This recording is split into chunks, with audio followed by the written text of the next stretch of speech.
오염된 우리 인생을 정결케 하시는 그리스도의 보혈의 능력을 찬양합니다. 어제 우리 마이크 펜스 전 미국 부통령 간증 집회 어떠셨어요? 저는 참 감사한 게 어떤 사람이 드러나는 시간이 아니라 우리 하나님 드러나는 시간 된 거 너무 감사하고, 그 다음 하나님이 영광 받으신 줄로 믿습니다. 어제 특별한 것이 있었는데 뭐냐면요, 마치고 나가는데 어떤 스님 한 분이 와가지고 무릎을 꿇고 예수님을 믿겠습니다. 아이고, 그래서 내가 우리 깜짝 놀랐어요. 감사한 일이고, 어제뿐만 아니라 그저께 금요일 날 극동방송국에서 극동 포럼이라고 이렇게 했는데, 마지막 시간에 예수님을 믿기로 결심하는 사람들 나오라고 그렇게 돼갖고 한 40명이 넘는 청년들이 예수님 믿겠다고 결심하고 이렇게 나갔는데, 나중에 이 마이크 펜스 부통령이 가가지고 이제 예수 믿겠다고 하는 분들을 위하여 마지막 기도를 해줬어요. 뭐라고 기도를 해주느냐 하면, 오늘 새로운 생명을 주신 것을 감사합니다. 그러고 난 다음에 거듭난 감사합니다. 그러고 난 다음에 이분들에게 부활의 능력을 체험하게 하시고, 그 다음에 풍성한 생명의 역사가 무엇인지 경험하게 하여 주옵소서. 그리고 이분들 앞으로 예수님 잘 믿고 예수님의 제자가 되게 하여 주십시오 그러더라고요. 그거 제가 헷갈렸어요. 정치인인지 목사인지 제가 헷갈렸어요. 오늘 우리가 많은 분들이 오늘 이 학습과 세례를 받는데, 또 오늘 예배에 참석하신 여러분들이 모두가 다 우리가 주님 안에서 새로운 생명뿐만 아니라 예수님의 온전한 제자가 되기를 바랍니다. 그 예수님의 온전한 제자가 될 수 있도록 오늘 말씀의 제목을 예수님을 떠나서는 나는 아무것도 아닙니다. 오늘 본문 말씀 가지고, 예수님을 떠나서는 우리가 아무것도 아니고 우리는 아무것도 할 수 없습니다.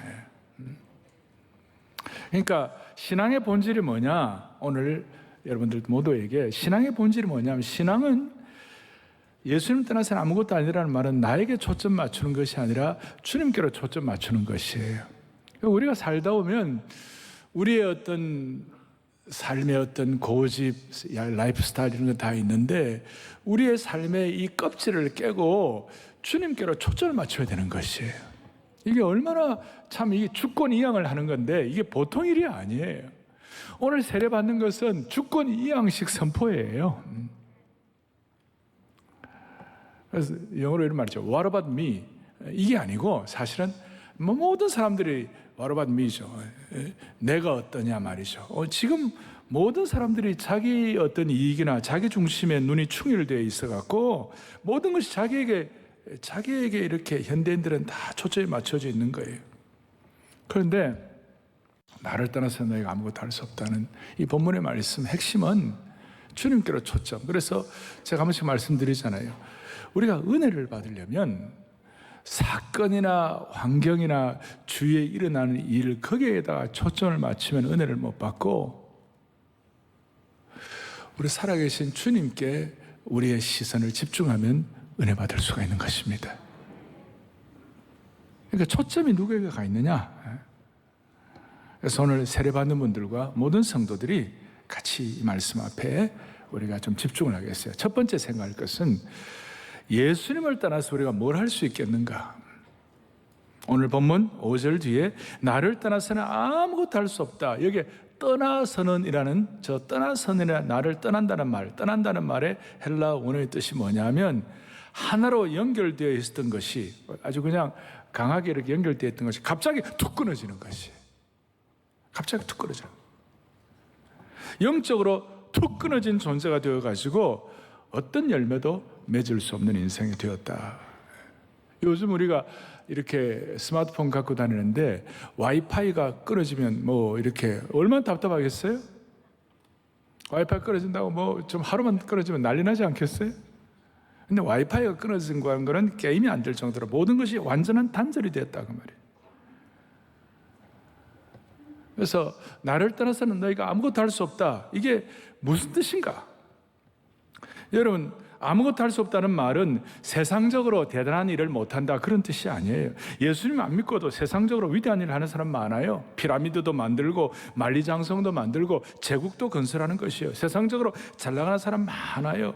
그런데 나를 떠나서는 너희가 아무것도 할 수 없다는 그 말은 가장 가치 있는 일, 영원한 것, 영적으로 성공하는 것, 주님을 기쁘시게 하는 것, 정말 소중한 일, 그 일, 아니 하나님의 시간을 붙잡는 그 일은 하나도 못한다 그런 뜻이에요.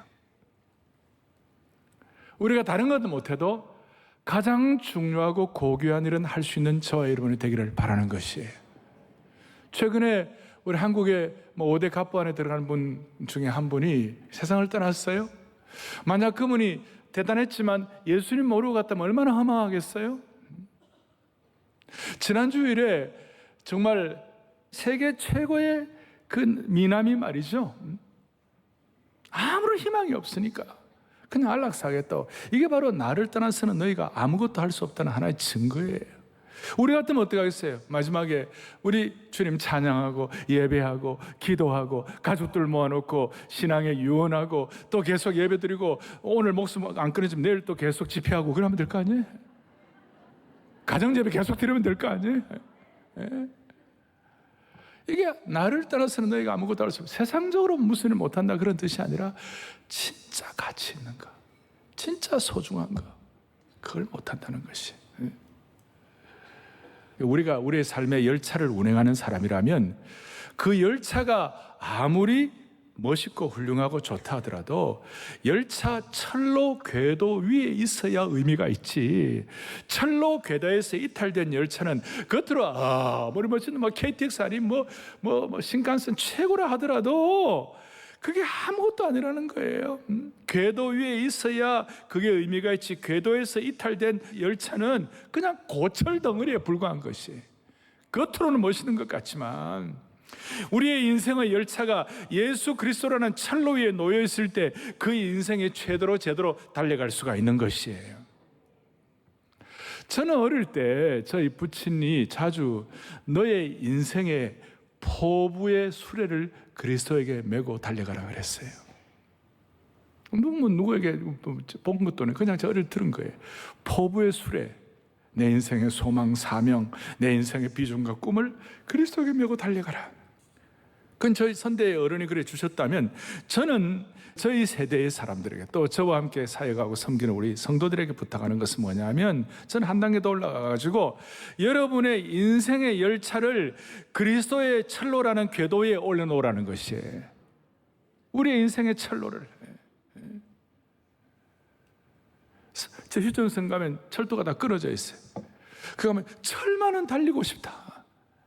우리의 인생의 열차가 달려야 하는데 인생의 철로를 제대로 궤도를 제대로 올려놓아야 되는 것이, 그것이 주님을 떠나서는 아무것도 할 수 없다 그런 뜻이에요. 그리고 누울 수 없는 인생을 살도록 만들어 주실 것입니다. 그러니까 나를 떠나서는 아무것도 할 수 없다는 무슨 뜻인가? 두 번째로는 누가 이 말씀을 하셨는가? 여러분, 누가 이 말씀하셨죠? 예수님이 말씀하셨어요. 예수님이 직접 하신 말씀이에요. 여러분, 예수님은 겸손하시고 온유하시고 섬기시고 정말로 이렇게 참 겸하신 분 아닙니까? 그런데 그분께서 어떻게 이렇게 강한 말씀을 하실 수 있나요? 나를 떠나서는 너희가 아무것도 못한다. 어떻게 이렇게 강한 말씀 하실 수 있나요? 아마 예수님 믿지 아니하고 영적으로 은혜가 없는 사람 입장에서 볼 때는 거의 이게 과대망상적인 말 아닙니까? 그렇게 온유하시고 그렇게 겸손하신 주님께서 나를 떠나서 너희가 아무것도 할 수 없다는 말이 무슨 뜻이에요? 아니, 이 말을 누가 감히 할 수 있겠어요?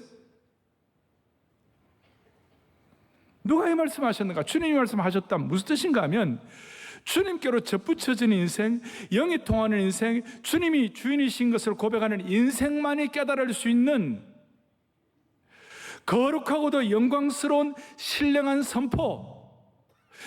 예수 믿지 않는 사람들은 그냥 껍데기로 아무것도 아닌 것 같으면 되고 아무것도 이렇게 연결이 안 되지만 주님과 연결되는 인생만은 이 말씀의 뜻이 어떤지를 제대로 깨닫고 말씀의 깊은 신비 속으로 들어간다, 그런 뜻이에요. 자, 오늘 말씀의 배경은 14장의 22절에 가룟인 아닌 유다가 이르되, 그냥 보면 유다가 말한 것 같아요. 여러분, 가룟인 아닌 유다가 누구냐면 예수님의 제자 가운데 다데오라는 제자가 있어요. 그 다데오가 뭐냐면, 어찌하여 예수님은 우리에게는 나타내시고 세상에는 이렇게 안 하십니까? 어떻게 우리에게만 이렇게 깊은 진리를 말씀하시고 세상 사람들에게는 말씀하지 않으십니까? 그럴 때 주님께서 성령으로 말씀하시고 오늘 이 말씀을 하시는 것이에요. 주님께 접붙여져 있어야만 하늘의 신령한 선포, 거룩한 음성을 들을 수가 있는 것이다. 껍데기 말씀에게만 가 있지 아니하고 말씀의 깊은 신비 속에 들어가는 것이다. 여러분과 저는 우리의 미래가 어떻게 결정될지 다 몰라요. 우리의 미래가 어떻게 될지 잘 몰라요. 그러나 말씀의 깊은 신비를 깨달으면 주님이 우리의 미래를 책임져 주실 줄로 믿습니다. 이걸 깨닫는 거죠. 세상 사람들은 모르는 것이에요. 그러니까 신비한 말씀 속에 들어간다, 그런 뜻이에요. 오늘 세례받는 모든 분들 말씀의 껍데기가 아니라 말씀의 깊은 신비함 속에 그 닫힌 문을 열고 들어가는 축복을 받기를 바라는 것이에요. 어제 그런 얘기 했잖아요. 본인은 펜스 부통령이 그런 얘기 했잖아요. 본인은 말씀을 통하여 지혜도 얻지만 더 중요한 것은 말씀을 순종하기 위하여 성경을 읽는다고. 그건 말씀의 깊은 신비 속에 들어간 분이 할 수 있는 내용인 것이에요. 자, 누가 이 말씀을 하셨는가? 예수님이 말씀하셨어요. 그리고 이 말씀하신 이유는 주님을 제대로 구세주로 고백하고 세례받고 하나님과 영적으로 통해 있는 사람들은 껍데기가 아니라 말씀의 깊은 신비 속으로, 오늘 다데오가 말한 대로 세상 사람들에게는 말 안 하지만 주님의 제자에게는 깨닫게 하시는 그 말씀 속으로 들어가는 것이다. 또 하나 이 말씀 가운데 어떤 뜻이 있는가? 우리의 삶의 에너지, 영적의 에너지, 삶의 기쁨, 삶의 능력, 삶의 모든 리소스를 주님께로부터 받는 것이다, 그런 뜻이에요. 그리고 오늘 15장 4절에 보니까 이렇게 나와 있죠. 포도나무에 붙어 있어야 열매를 맺을 수가 있다. 나를 떠나서는 아무것도 할 수 없다는 그 말은 다른 것이 아니라 여러분과 저의 삶의 가장 중요한 에너지와 원천이 뭐냐? 예수님께로부터 받는 것이다, 그 말이에요. 그래서 오늘 이렇게 예배를 드리는 것이에요. 그래서 우리가 이렇게 세례를 받는 것이에요. 세례는 예수님의 명령을 순종하는 것이거든요. 주 없이 살 수 없네. 세월이 흐르고 이 깊은 고독 속에 내 생명 끝나도 내 주는 나의 생명 또 나의 힘이라. 할렐루야. 나의 기쁨, 나의 소망 되시며 나의 생명이 되신 주, 밤낮 불러서 찬송을 드려도 늘 아쉽다고.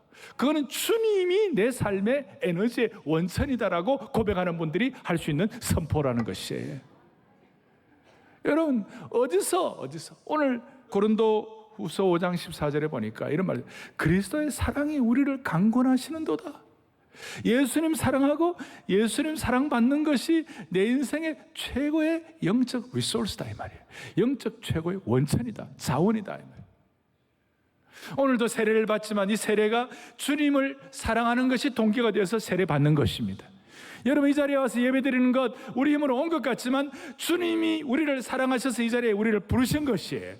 그리고 부르셔서 예배드리는 동안에 주님을 향한 사랑이 다시 한번 새로워지는 것이에요.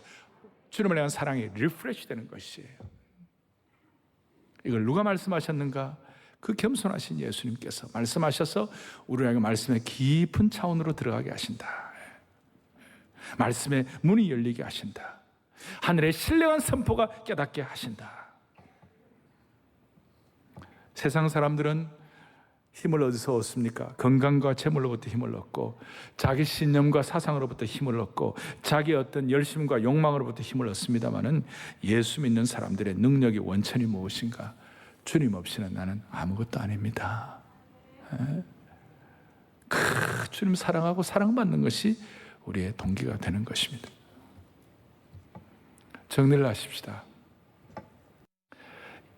우리가 예수님이 없다면 우리가 어떻게 살겠어요? 저는 한번 생각해 보세요. 여러분, 예수님이 없는 장례식 한번 생각해 보세요. 예수님이 없는 장례식은 무슨 일이 되겠습니까? 어떤 일이? 예수님 없는 장례식은 죽음 그 자체이고 희망도 약속도 미래가 없어요. 그 장례식은 슬픔과 눈물과 어둠과 무덤과 절망만 존재할 것입니다. 그러나 예수님이 있는 장례식은 벽이 아니라 문이 되게 하시고 영광의 궁전에 입성하는 시간이 되는 것입니다.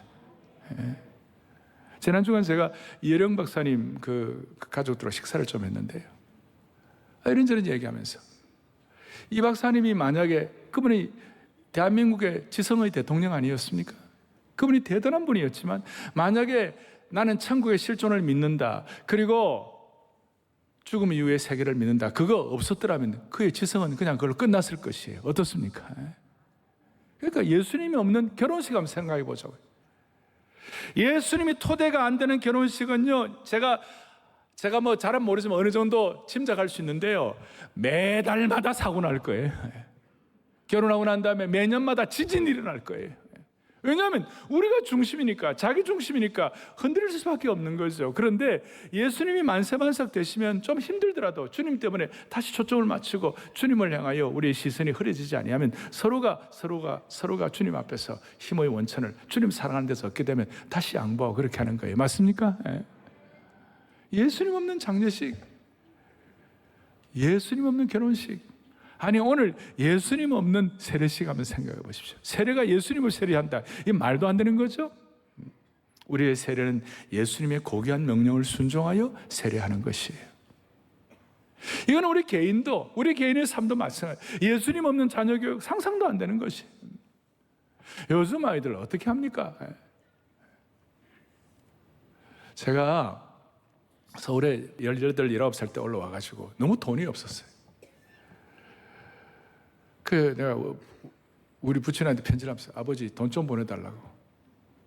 그러니까 우리 부친이 뭐냐면 나는 돈이 없다, 하나님께 구해라 그러더라고. 이야, 하나님께 구해라. 그때는 좀 소소했지만 가만히 생각해 그 말씀이 맞는 것이에요. 여러분, 자녀 교육 예수님 없이 어떻게 합니까? 이거는 우리 민족도 마찬가지예요. 민족의 흥망성쇠도, 세계 각국의 이 세계 역사를 봐도 세계 역사의 흥망성쇠도 예수님 없으면 아무것도 아닌 거예요. 그 2차 세계대전 말기에 독일이 막 힘을 쓰고 이럴 때 덩케르크 전쟁이라고 있어요. 덩케르크 그 전투가 있었어요. 그때는 히틀러의 부대가 공중에 그 폭격이 독일이 압도를 했어요. 영국이 다 망하게 됐는데 갑자기 그 독일이 폭격하는데 안개가 그냥 확 짙어져 가지고, 영국 군들이 기도를 많이 했겠죠. 안개가 확 짙어져 가지고 무사히 어떻게 영국 군인들이 이렇게 나올 수가 있었어요. 그 나와가지고 그 힘과 미군들, 연합군들의 힘을 합쳐가지고 2차 세계대전 말기를 승리할 수가 있었던 것이에요. 그리고 안개가 낀 거 저는 그냥 그대로 된 것이 아니라 하나님께서 개입하셨다고 믿는 것이에요. 하나님 있는 전쟁, 없는 전쟁 차이가 그렇게 큰 거예요. 예수님 있는 전쟁, 우리 6.25 때 어떻게 됐습니까? 러시아가 상임이사국 소련이 참전 안 한 그것도 하나님 역사하신 것이고, 우리가 다 이렇게 북한에 밀려가지고 저쪽 부산 쪽 남았을 때 거기 초량교회 모여가지고 눈물로 기도할 때에 하나님이 역사하셔서 인천 상륙 작전 하게 하신 줄로 믿습니다. 그 하나님 있는 역사에, 하나님 있는 역사에. 지금도 민주화와 산업화 어떻게 가능한가? 뭐 별 논문이 나오고 많은 평가를 하지만 결국은 하나님이 개입하셔서 그렇게 하신 것이에요. 한국 교회와 한국 성도들이, 우리 옛날에는 그냥 부정적인 사고가 팽배한 이 사회 속에서 나를 떠나서는 아무것도 할 수 없지만 반대로 예수님이 함께하면 다 할 수 있다, 이것이에요. 내게 능력 주시는 주님 안에서는 모든 것이 가능하다 이 말이에요. 이것이 신앙적으로 한국 교회가 교육하고 이렇게 하게 되니까 그 은혜를 받아가지고 산업화와 민주화가 한국 교회를 통하여 가능하게 된 줄로 확신하는 것이에요. 여기에 대해서 여러분 철저하게 거룩한 역사의식으로 무장이 되어야 되는 겁니다. 주님을 떠나서는 민족도 아무것도 없다는 거예요. 여러분 여리고성이 어떻게 무너졌습니까? 백성들은 하늘이 아무것도 없어요. 홍해가 어떻게 갈라졌습니까? 백성들은 하는 게 하나도 없었어요. 주님께서 하게 하신 것이에요. 그러니까 무슨 말입니까? 주님 없으면 아무것도 못한다는 말은 주님 안에서는 가능하다 그 말이에요. 그러니까 욥기 12장 23절에 보면 다 같이 우리 읽겠습니다. 민족들을 커지게도 하시고 다시 멸하기도 하시며 민족들을 널리 퍼지게도 하시고 다시 끌려가기도 하시고 그 민족의 제국의 흥망성쇠가 주님께 달려있다. 나를 떠나서니란 말이 무슨 뜻인가? 누가 이 말씀을 하셨는가? 우리의 삶의 근원이 무엇일까? 그리고 예수님 없는 결혼식, 장례식, 세례식 이건 안 되는 것이고 이거는 민족사도 마찬가지다. 이것이 오늘 2000년 전에 기록된 말씀이 아니라 오늘 이 현장에서 우리의 삶에 체험되는 은혜가 여러분들의 생애 가운데서 풍성해지기를 축원하는 것입니다. 사랑의 교회는 세례식을 할 때마다 간증을 합니다. 간증을 하는데 오늘 이 예배에 우리 두 분이 간증을 하겠습니다. 한 분은 우리 임재홍 성도님, 은퇴 외교관이시고 70세이신데 오늘 이렇게 간증을 하실 거고, 또 한 분은 우리 김순희 성도님 61세이신데 우리 여성도님 두 분이 나오셔가지고 오늘 우리 간증을 하도록 하겠습니다. 먼저 우리 임재홍 성도님 올라오십시오. 예. 감사합니다. 박수로 환영하겠습니다. 감사합니다.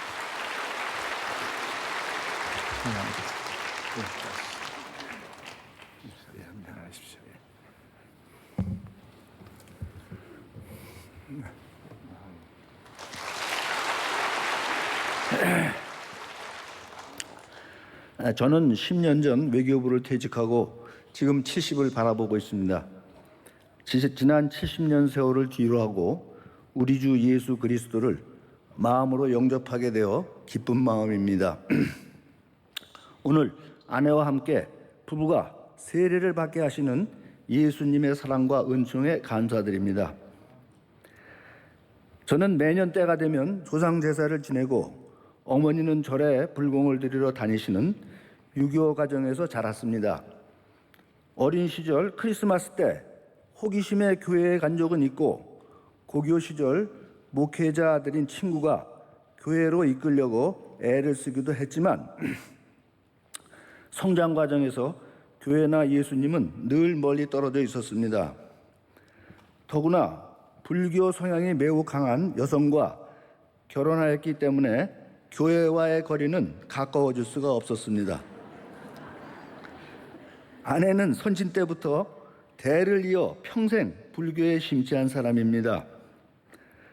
아내는 어려서부터 여름방학만 되면 한 달씩 부모님이 후원하시는 절에서 생활하였고 아직도 자연 속 산사의 좋은 추억을 많이 가지고 있습니다.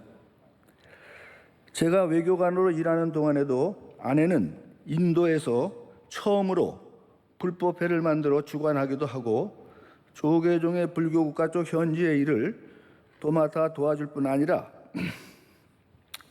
불교선언에서 틈틈이 참선 수행을 하는 등 거의 60여 년간 불교에 뿌리 깊게 몸담아 왔습니다.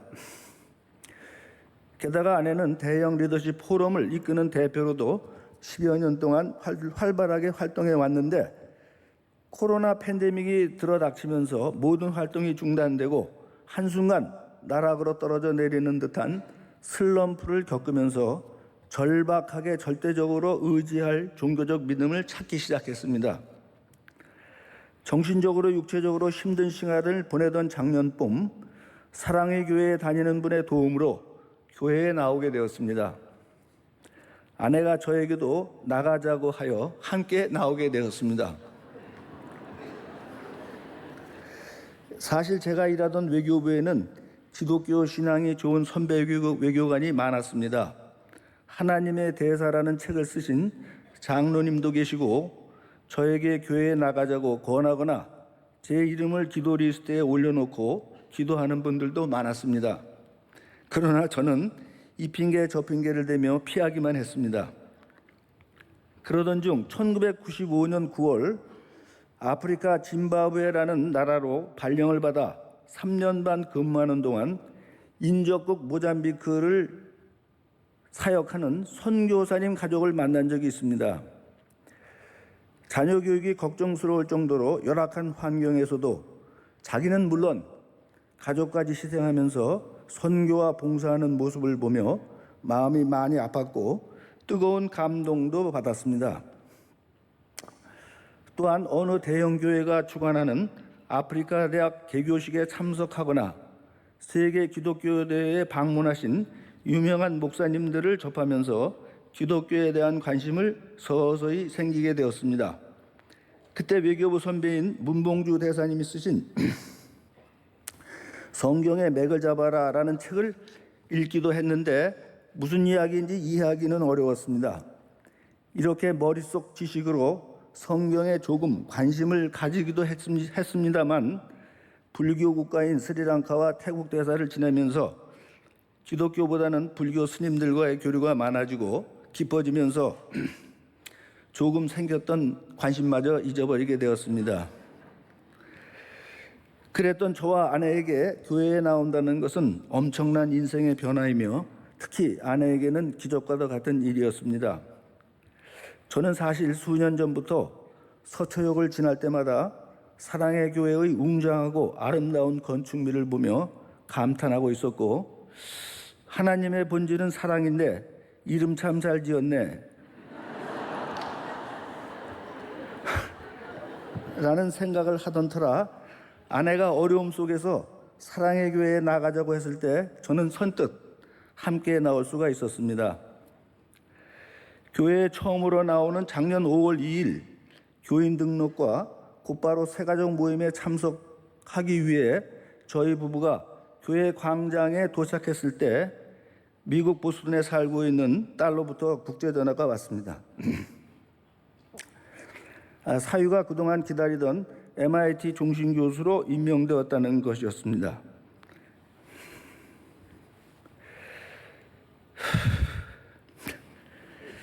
이 전화를 받고 이것이 교회에 나오는 우리 부부에게 하나님이 주시는 선물인가? 라는 생각을 하지 않을 수가 없었습니다. 우리 부부를 사랑의 교회로 이끌려는 하나님의 사랑이라고 생각하였습니다. 그런데 아내는 작년 8월 19일 2차 백신 접종 후부터 두드러기를 동반한 극심한 부작용으로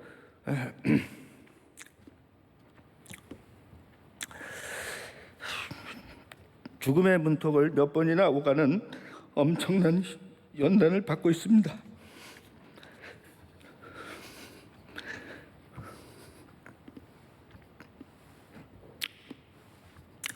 삶을 포기할 정도의 어려움이어서 하나님을 붙들고 있지 않으면 견딜 수 없는 극한 상황을 겪고 있습니다.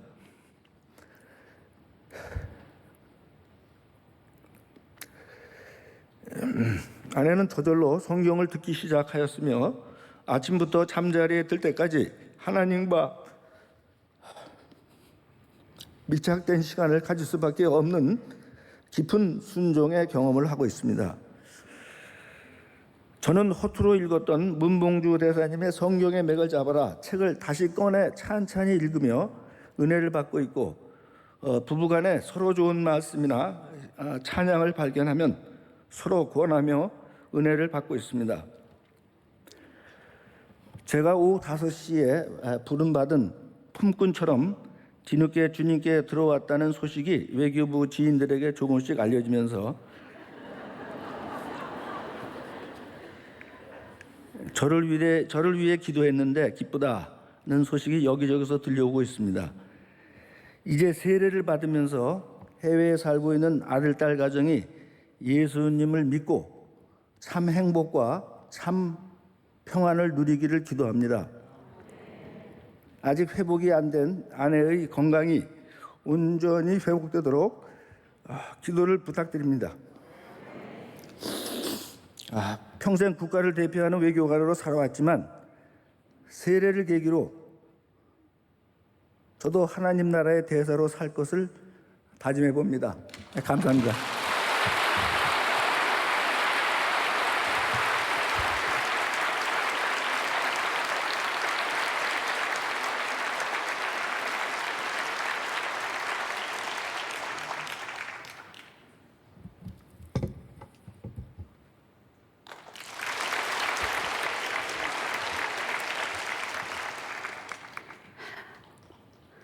마음속 미치광이를 잠잠하게 하신 하나님, 모든 인간의 마음속에는 선과 악이 존재합니다.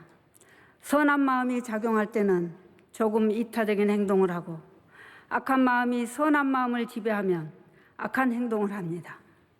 이 세상에는 인간 본능을 통제할 수 있는 자율률이 없기 때문에 저 또한 이러한 악에서 자유로울 수 없었습니다.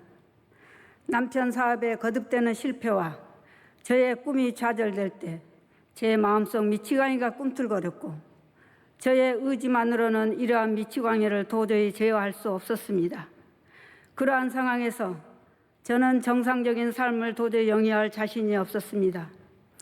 2019년 7월 평소에 알고 지내는 사랑의 교회 순장님을 찾아가서 저를 사랑의 교회로 인도해 줄 것을 요청했습니다. 세상적인 눈으로 볼 때 저는 남부러울 것 없어 보이는 중년 여성이지만 실제 저의 삶은 기쁨이 없었습니다. 자녀가 없어서인지 저의 마음 한구석은 늘 공허하였습니다. 그 공허함을 채우기 위해 대학원에 입학하여서 행정학 석사를 취득하였고, 정치학 박사 학위를 취득하고 대학에서 정치학 시간 강사로 강의를 하기도 했습니다. 저는 어느새 지금 환갑에 이르렀고, 제가 알고 있는 지식을 사용하여 명예를 누리고 싶었으나 현실의 벽은 매우 높았습니다. 제가 박사 학위를 취득하여 대학 강단에 서고 정치 활동을 시작하려고 하자 저의 남편은 불안해하기 시작하였습니다. 험난한 정치판에 발들이지 말고 남편의 사업에 조력해 줄 것을 원하였습니다. 정치 활동에 대한 저의 열정과 출세욕으로 패기 넘쳤던 저는 점점 기쁨과 웃음을 잃어갔고, 남편에 대한 원망은 비난의 화살로 표출되었습니다. 저의 모든 언어는 도전적이 되었습니다. 이러한 저를 두고 남편은 어느 날 저와 살면서 단 하루도 마음이 편한 적이 없었고, 집이 지옥과 같다고 토로했습니다. 이 모든 것이 진흙탕 속에 빠져 허우적거리는 상황 하에서 저는 심신이 지칠 대로 지쳐 잠을 이루지 못했습니다. 수면제에 의존하게 되었고, 남편은 알코올에 중독되어가는 악순환의 반복이었습니다. 이러한 상황에서 사업이 제대로 될 리 없었고 급기야 파산 위기에 직면하였습니다. 경제적 어려움까지 겹치게 되자 저는 남편이 너무 미웠습니다. 저 사람이 죽어야 제가 살겠다는 마음속 미치광이가 점점 저를 삼키려 들었고, 그때 저는 마치 브레이크가 고장난 채 질주하는 자동차와 같았습니다. 저도 모르게 하나님 계신다면 오늘 밤이라도 저 좀 데려가 주세요 라면서 절규하고 절망의 눈물로 밤을 지새울 때 저의 여동생으로부터 간증 동영상을 받아보게 되었습니다. 그때부터 찬송가를 듣고 우연히 사랑의 교회 옥하는 목사님의 로마서 강해를 들으면서 잠을 청하면 잠이 들곤 하였습니다. 설교 내용을 통해서는 성냄과 입으로 짓는 말로 짓는 자기죄에 대한 성찰을 할 수 있는 계기가 되었습니다. 이러한 동기로 제가 사랑의 교회로 나가서 처음 한 달간은 예배 시작과 함께 끝날 때까지 눈물로 회개 기도를 드렸습니다. 제 인생의 걸림돌로만 여기며 미워했던 남편의 선한 눈망울이 떠올려졌고, 저의 기도는 주님, 저의 남편의 아픈 영혼을 치유해 주소서라는 기도밖에 안 나왔습니다. 이러한 기도의 눈물로 회개하고 예배를 드렸지만 집에 와서 남편의 얼굴만 보면 또다시 화가 치밀어 오르면서 암담한 현실에 신앙은 흔들렸습니다. 코로나로 인하여 교회에 나가지 못할 때는 집에서 온라인 예배와 신앙 서적을 읽으면서 제가 왜 예수님을 믿어야 하는가 하는 당위성을 찾았습니다. 오정현 목사님의 설교를 통해서는 예수님을 믿는 사람의 삶은 기쁨과 감사로 채워나가야 함을 깨닫게 되었습니다. 우리가 기억해야 할 것은 이 세상에는 완전한 의인은 한 사람도 없고 오직 죄 지은 인간만 있다라는 전도서 7장 20절을 통해서 제 자신이 너무도 큰 죄인이라는 사실을 깨닫게 되면서 제가 어떤 사람인지 객관적으로 성찰할 수 있는 계기가 되었습니다. 그동안 제가 영광이라 여기고 쫓았던 부와 명예는 주님의 눈에 먼지보다 못한 미미한 것이 있음을 깨달았습니다. 남편에 대한 원망으로 가득했던 남편의 존재가 이제는 너무나 소중하고 감사한 존재가 되었습니다. 특히 지난해 코로나로 어려울 때 저는 하나님께 밤낮으로 눈물로 기도하며 간구하였고 눈으로 보이지 않고 만질 수 없는 하나님이지만 늘 저와 함께 계신다는 믿음으로 제 마음속에 미치광이를 잠재울 수 있었습니다. 오늘 제가 온전한 사람으로 이 자리에 서서 이 영광스러운 간증을 드릴 수 있게 하나님께서 저를 사랑해 주심에 감사드립니다. 감사합니다.